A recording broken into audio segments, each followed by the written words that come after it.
Draw your attention to the speech given on the 12th by the Honorable Prime Minister, who, referring to Atmanirbhar Bharat, had spoken about supply chain reforms and how technology-driven systems should work, and also how the demography will have to benefit from it.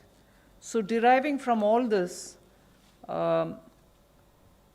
today, the third tranche of announcements which are being made is focusing on agriculture and allied activities. Agriculture, fisheries, dairy, animal husbandry, and allied activities.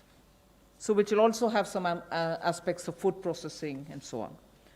See, the largest proportion of Indian population is dependent on agriculture even now. And of all those who are dependent on agriculture, nearly 85% of the operational holdings are held by small and medium-sized farmers, small and actually marginal farmers. That is also referred to in the Economic Survey of 2020. However, it always goes to the credit of the Indian farmers who, against all adversities, be it of the monsoon or sometimes unwanted drought or some crop pestilence, in spite of all that, Indian farmer has always stood up to the challenge, endured a lot, and made India reach certain global benchmarks. Very quickly, I'll tell you, you are aware that India is the largest milk producer, largest jute producer, largest pulses producer, dals, variety of dals. It's also the second largest in global numbers, second largest in the production of sugarcane, in the production of cotton, groundnut, fruits, vegetables, and also in fisheries. India is also third globally placed in the production of cereals. So really, Indian farmers have really endured but made sure that his holdings may be small, but he would give us the highest yield. So today, we want to show you some of the slides also. Very quickly, without spending much time, I'll tell you what kind of support systems that we had established during the lockdown period, so that, as you are aware, keeping all the respects for social distancing and also ensuring all kinds of preventive measures are taken during the lockdown. It goes to the credit of our workers in the fields, our farmers, the peasants and the marginal farm landholders, that they almost concluded the Rabi crop harvest. And also many of the states have been successful in somehow pushing ahead with due procurement process. The crops have been largely procured in the wheat and the rice growing areas. The process is ongoing, but it goes to the credit of our rural population. So today, therefore, I'll also be showing you a slide a bit later on what we have done in the last 2 months to make sure that agriculture work was supported during the lockdown, just the 2-month story. But otherwise, post that, I'd like to highlight what are we announcing today for supporting agriculture and allied activities. I'll be announcing 11 measures, and from among them, 8 of them relate to strengthening infrastructure, strengthening capacities, building better logistics, and so on. So 8 of the 11 relate to such things where government allocates money, activities will be undertaken in such a way that very quickly we can ramp up on storage capacities, logistics, and so on.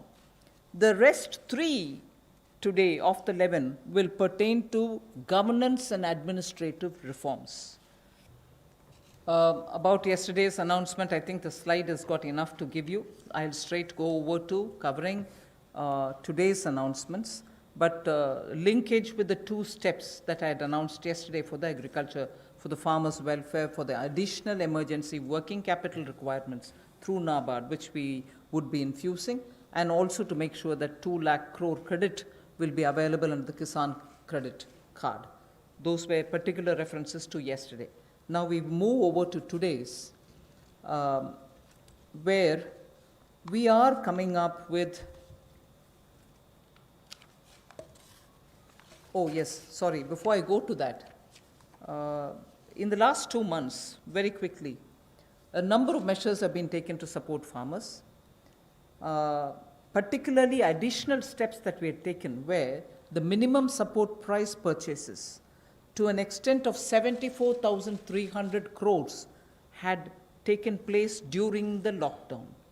74,300 crores of purchases based on minimum support price happened during the lockdown, and also 18,700 crores have been transferred to the accounts of farmers directly into their accounts under the scheme PM Kisan Samman, and that is only during the 2 months.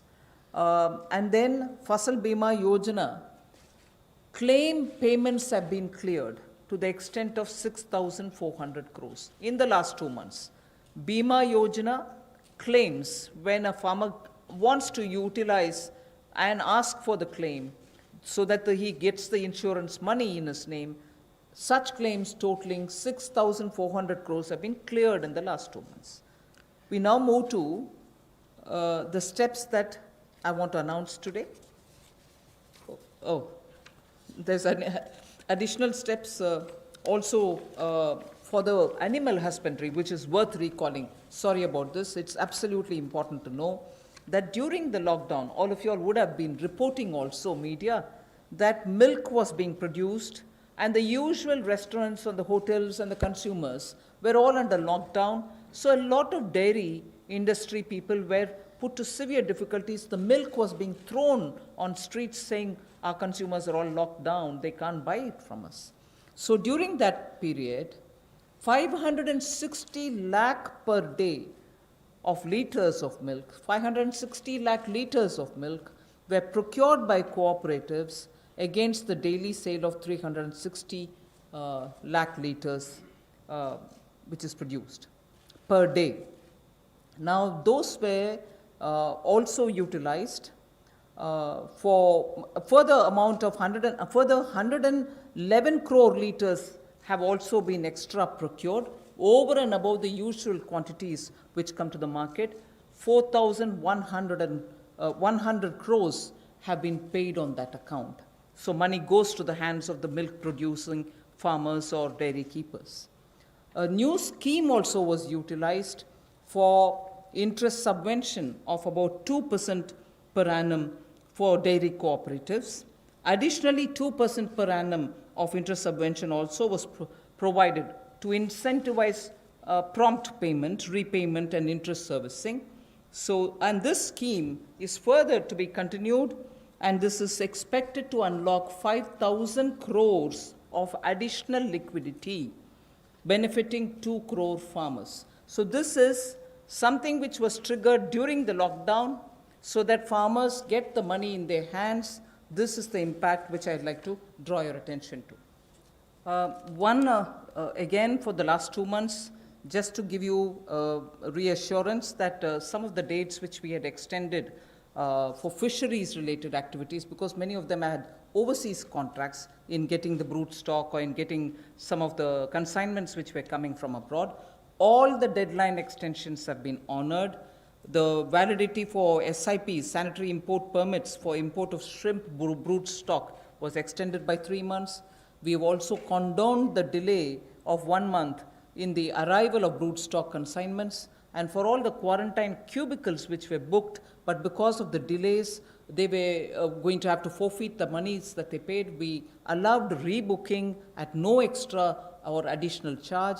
All this has been respected, and also the verification of the documents for grant of NOC for quarantining has also been relaxed from 7 days to 3 days. So very many measures which will help shrimp farmers, marine farmers, and also coastal farmers, which were given the kind of extension because of the lockdown, have all been extended duly, and help and assistance have been extended as promised. So I want to underline the fact that registration of 242 registered shrimp hatcheries and also rearing hatcheries were expiring on 31st March.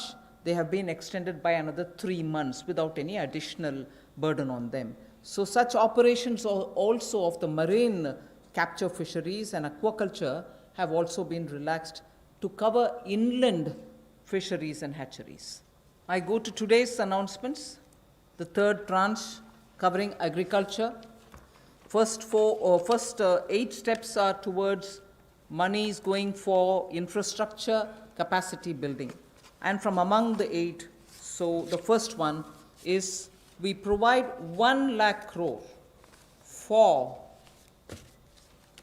aggregators, FPOs, primary agriculture cooperative societies, farmer producer organizations which I mentioned, FPOs, all for strengthening the farm gate infrastructure. Farm gate infrastructure are cold chains, post-harvest management infrastructure, storage centers, yards from where they have to do it.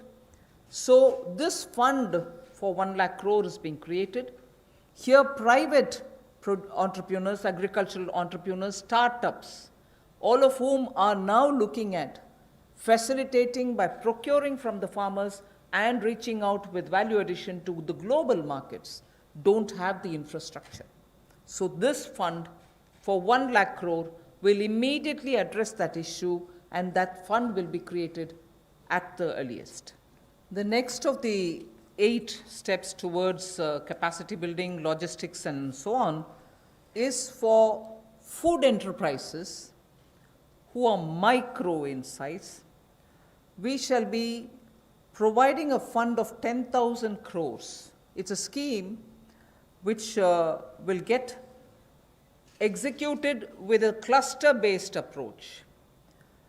I recall Prime Minister Modi when he spoke on the 12th of May, speaking about be vocal for local. This is one of the ways in which the local capacities, the local value-added product can have a global outreach, can reach out for global markets and build brands. They can create products of global standards, and therefore marketing them globally will also be assisted through this fund. Most of the products that we are aiming to deal with in this scheme will be related to health and wellness products, nutritional products, herbal products, organic products, and products which are now being used as alternatives for a healthy living. So this we expect will benefit 2 lakh MFEs, micro food enterprises. 2 lakh of them will benefit by bringing them up to that level, modernizing their production techniques, giving them capacities, branding their produce, and so on. But because it's going to be cluster-based, I would want to broadly give you a picture of what we are aiming at. Let us say if it is Bihar, makhana is considered to be one of the very nutritious food without any calorie concerns. One can always use it as a snack. And therefore, in Bihar, the cluster would aim at makhana cluster. Kashmir would aim at kesar, saffron cluster. Karnataka can have ragi and coarse grains, which is today considered to be the most healthiest alternative for gluten-rich wheat and rice. So the Northeast will have bamboo shoots and organic fruits. Telangana can have turmeric. We are only suggesting this because turmeric latte is a big thing outside. Milk made out of whipping cream and turmeric. So turmeric is rich in this country. There can be clusters formed. And Andhra can do chilies. Tamil Nadu can do tapioca, sago, and whole lot of other things. I'm just giving examples. So the cluster-based is going to focus on those organic and herbal materials or nutritional and health conscious wellness related food items in which India has a great strength. So this particular micro fund enterprises, which will have 10,000 crores given by the government, will aim at branding and promoting such clusters. The focus will be on women, Focus will be on SC and STs. Focus also, where possible, will be on aspirational districts.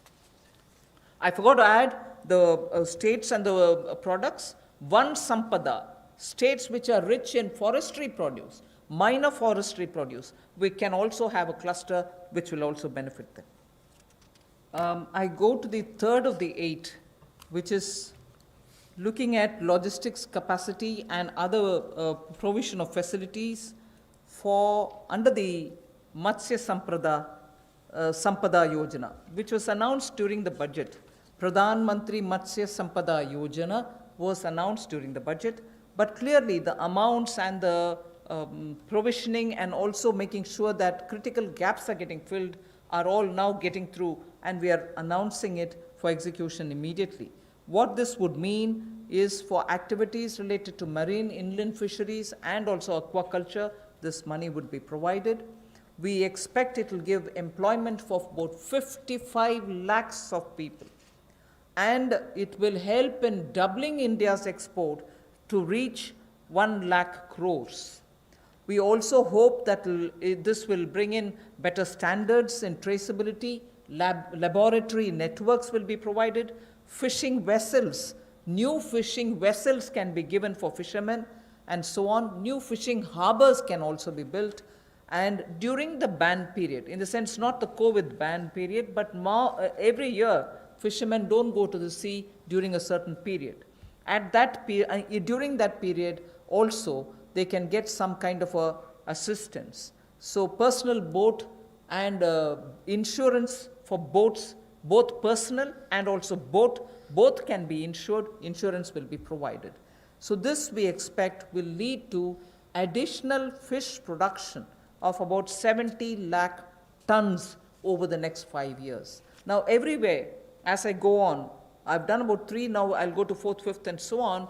Everywhere, the underlying principle is to empower people, give them resources so that they can produce for themselves and have a livelihood for themselves, rather than go only on entitlements. Where entitlements are due, yes, they will be given.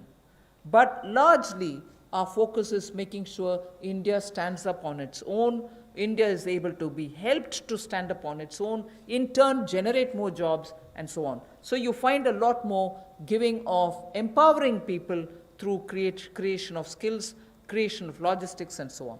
We move next to the 4th item of the 8 which I propose to put before you. This is very much just to refer to what from January 20, Pradhan Mantri ji has been looking at the foot and mouth disease of animals.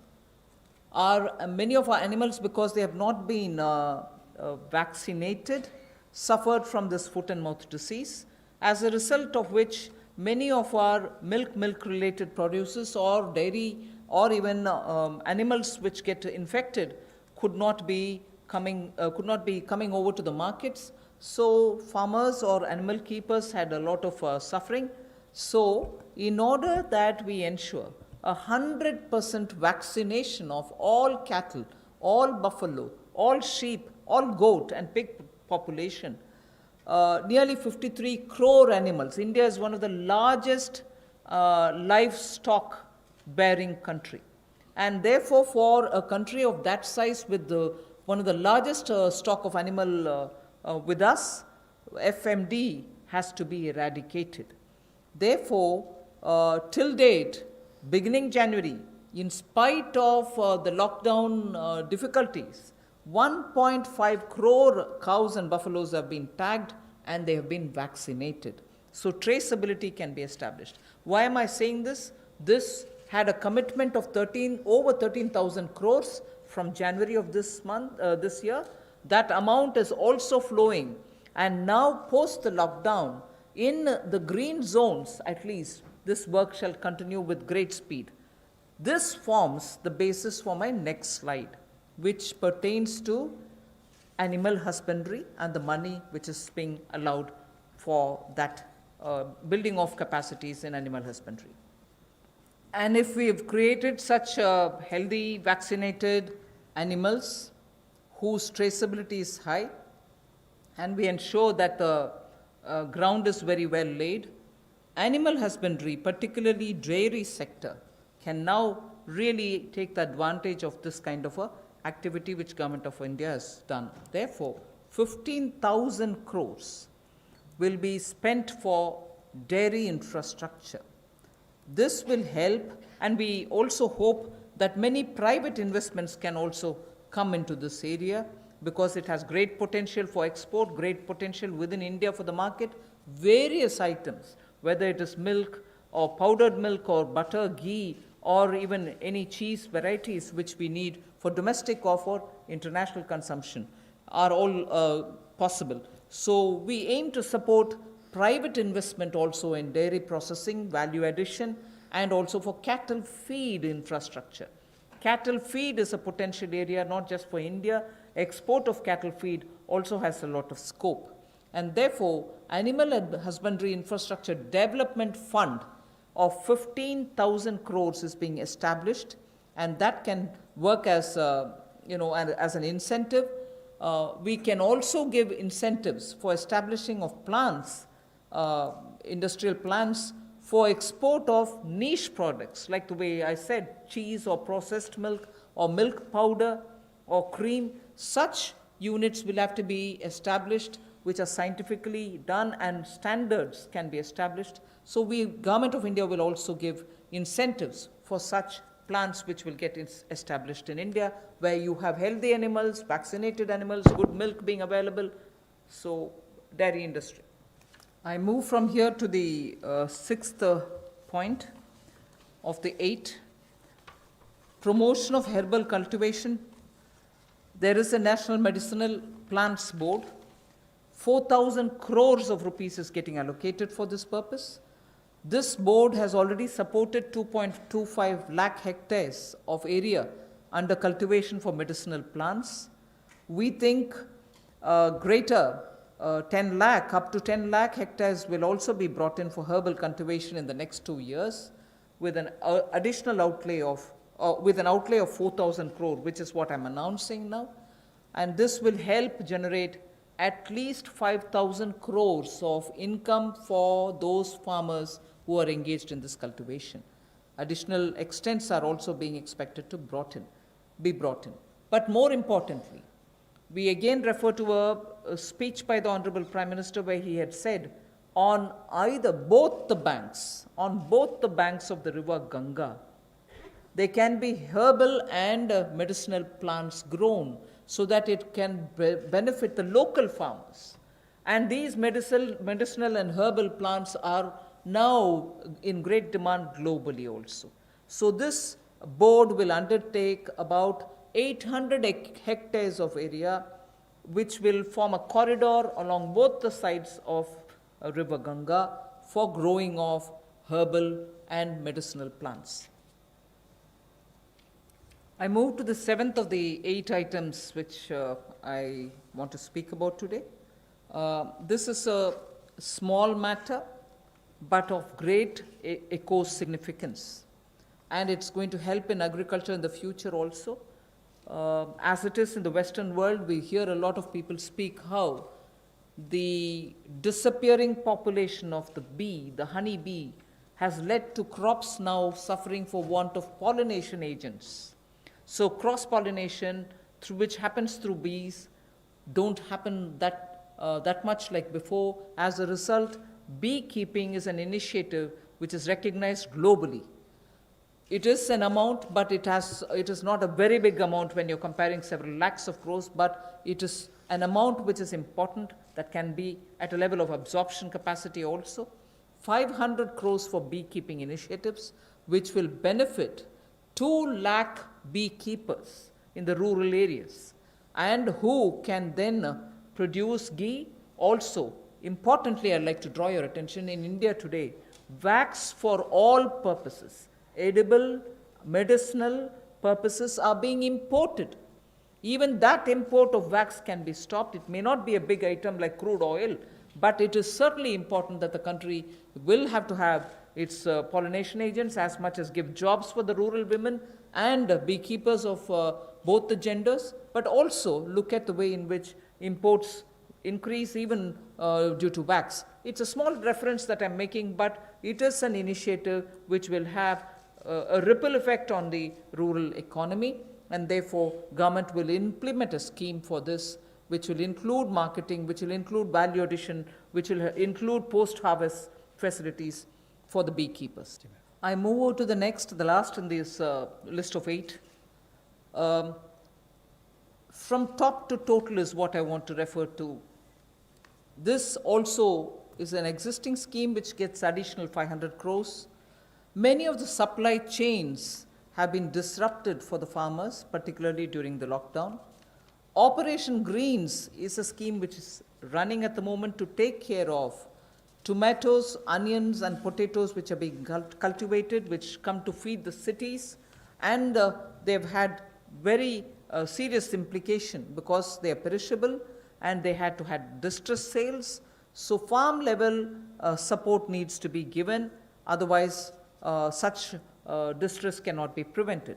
So the scheme features are such that they get 50% subsidy on transportation. They get also 50% subsidy for storage. This is a pilot which we extend for the next 6 months. It will be expanded and also be extended once the pilot phase is cleared. But this is something which has been given an accent now post the lockdown, because during the lockdown, vegetables were perishing, cities were wanting to have it, logistics affected, so there was a break in the value chain. I move over to speaking about the governance and administrative reform related matters now. There are 3 of them, and I go to the first one, which relates to Essential Commodities Act. The Essential Commodities Act is an act which exists from 1955. This is an act which is very important, especially when it was promulgated during those days where food shortages were common. Indian farmers were trying to produce but not adequately because of the agricultural impetus which was needed was just then beginning to be given. But however, when in 1955 it was passed, and subsequently also we had lived in days of shortages. Now what is happening is farmers are producing, there's abundance of crop. This abundance of crop sometimes also leads to issues because they would want to export. We don't permit them to export because we want to be sure that India prices don't go up.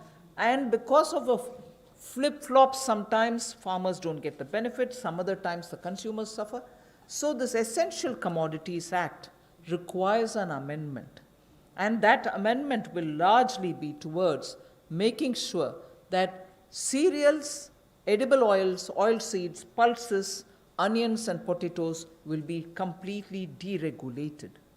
And therefore, unless there's an extraordinary situation, there will not be a requirement to invoke this Essential Commodities Act. Stock limits to be imposed will be imposed only under exceptional circumstances such as national calamities or famine, or if there is a huge surge in prices. Otherwise, there is no need for invoking it. So to that extent, limited to that extent, we would like to amend the Essential Commodities Act. No such stock limit shall apply for processors, because today value addition happens at the doorstep of the food processors. Suppose he's kept stocks, and if the Essential Commodities Act comes into force, even his premises are raided and a whole lot of explanation is asked for. Even for food processing industry, it becomes a problem. So no stock limit shall apply to processors or value chain participants, or subject to the installed capacity. If they keep a certain quantity, that should be all right. Beyond the capacity is a different issue. So any exporter also will be given that facility so that export demand is not affected. Farmers' prices can be not affected due to uncertainty created by this. So there will be an amendment to the Essential Commodities Act. The first of the 3 reforms. I move to the next, the second of the 3 reforms. This is related to farmers and farmers getting adequate choice to sell their produce at an attractive price. We shall bring a central law so that farmers will be able to have the choice to sell his produce at an attractive price. He has no barriers in interstate trade. So the interstate trade at the moment is restricted. It should be barrier-free. We also want to make sure there is a framework for him to have his produce e-traded. He should be able to engage in e-trading of his produce. So a certain amount, at the moment you know that he sells his produce only to licensees, holders of license, and this restriction has been one of the reasons why he is not able to find a fair price. Whilst I'll just give you one comparison. No other producer of any other produce in the manufacturing sector, for instance, is compelled to have to sell to only a certain set of licensees. Why should only farmers be restricted in selling his produce to only some licensees and not be open to sell it to whoever he wants to sell? So we want to give farmers the choice so that he'll be able to sell his products at an attractive price, have no barriers in interstate movement, and make sure that he is able to e-trade. So a central law is being proposed. The last of governance and administrative related reforms today, of the total 11 things that I said, 3 of them relate to reform related measures. The third is we find that farmers do not have a standard mechanism which can be enforced for him to get a predictable price, a predictable sale of his produce, even before he starts sowing. So at the time of sowing, he goes in with uncertainties. He sows. If he is lucky and no monsoon or no other disaster reaches him, he is able to produce his produce, but doesn't get the right price, but doesn't know how much of it can be sold. So in order to bring in a certain certainty, which is obtainable prior to his sowing, well before every season, if he can be given a certain kind of a assured price return quantity, it will lead to a lot of fairness for the farmer. So we want to bring in a facilitative legal framework. Government of India will move in that direction to enable farmers for engaging with processors, food processors for instance, aggregators, large retailers and exporters, so that they will be able to fix their own fair price, be sure that he can certainly export, and also in the process benefit from better technology, better seeds, better assistance from the person who's going to buy it from him. So we would want to have an assurance in produce, in price, and in quantity given to a farmer each time before he goes to sow his seeds. Rabi or Kharif, he should have well in advance an assurance of how much he would get for his crop, what is going to get sold, and what standard is he expected to produce. A legal framework is what we'll work at.